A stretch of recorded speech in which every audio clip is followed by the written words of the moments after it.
ಎನ್ನ ಆಧ್ಯಾತ್ಮ ಬಂಧುಗಳಿಗೆ ನನ್ನ ನಮನಗಳು. ನಮ್ಮ ಈ ಚಾನಲ್ಗೆ ನೀವು ಸಬ್ಸ್ಕ್ರೈಬ್ ಆಗದಿದ್ದರೆ ಕೂಡಲೇ ಸಬ್ಸ್ಕ್ರೈಬ್ ಆಗಿ ಹಾಗೂ ಮಗ್ಗಲಿರುವ ಒಂದು ಬೆಲ್ ಬಟನ್ ಅನ್ನು ಒತ್ತಿ. ಈಗ ಯಾವುದರ ಬಗ್ಗೆ ನಾವು ಚರ್ಚಿಸೋಣ ಅಂದರೆ, ಎಲ್ಲವೂ ಗೊತ್ತಿರುತ್ತದೆ, ಆದರೆ ನಾವು ಮಾತನಾಡುವಾಗ ನಡುವೆ ಹೋಗಿ ಕೆಲವೊಂದು ಸಲ ಮಾತನಾಡಿ ಕೆಡುತ್ತೇವೆ. ಈ ವಿಷಯದ ಬಗ್ಗೆ ನಿಮ್ಮಲ್ಲಿ ನಾನು ಚರ್ಚಿಸುವೆನು. ಎಲ್ಲ ಗೊತ್ತಿದ್ದರೂ ಸುಮ್ಮನೆ ಇದ್ದು ಬಿಡು, ಯಾಕಂದರೆ ಇಲ್ಲಿ ಸತ್ಯಕ್ಕೆ ಬೆಲೆ ಇಲ್ಲ.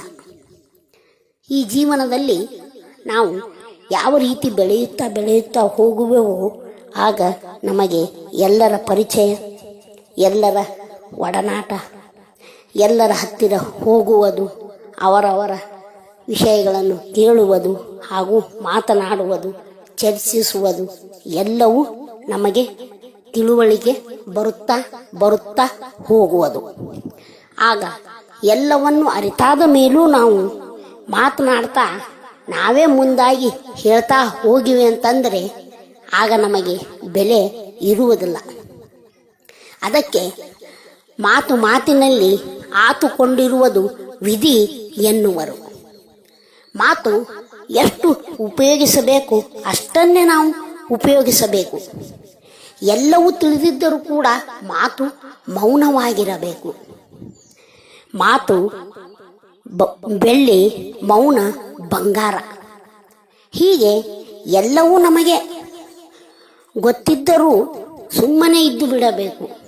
ಅಂದರೆ ಯಾರಲ್ಲಿ ನಾವು ಎಷ್ಟು ಹೇಳಬೇಕು ಅಷ್ಟನ್ನೇ ನಾವು ತಿಳಿಸಿ ಸರಿದು ಬಿಡಬೇಕು.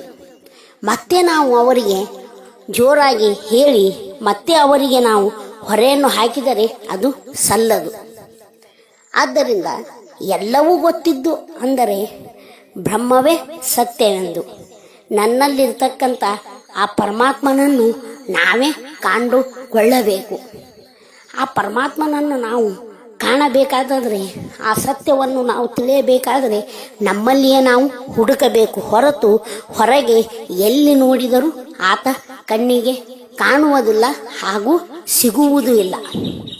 ಅದು ಇರುವುದು ಎಲ್ಲ ಜೀವ ಚರಾಚರದಲ್ಲಿ, ತೃಣಕಾಷ್ಟದಿಂದ ಹಿಡಿದು ಎಲ್ಲ ಕಡೆಗೂ ಆತ ಇದ್ದಾನೆ.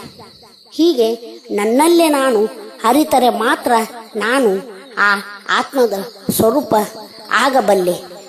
ಹೀಗೆ ಎಲ್ಲ ಗೊತ್ತಿದ್ದರೂ ಸುಮ್ಮನೆ ಇದ್ದು ಬಿಡು, ಯಾಕೆಂದರೆ ಇಲ್ಲಿ ಸತ್ಯಕ್ಕೆ ಬೆಲೆ ಇಲ್ಲ.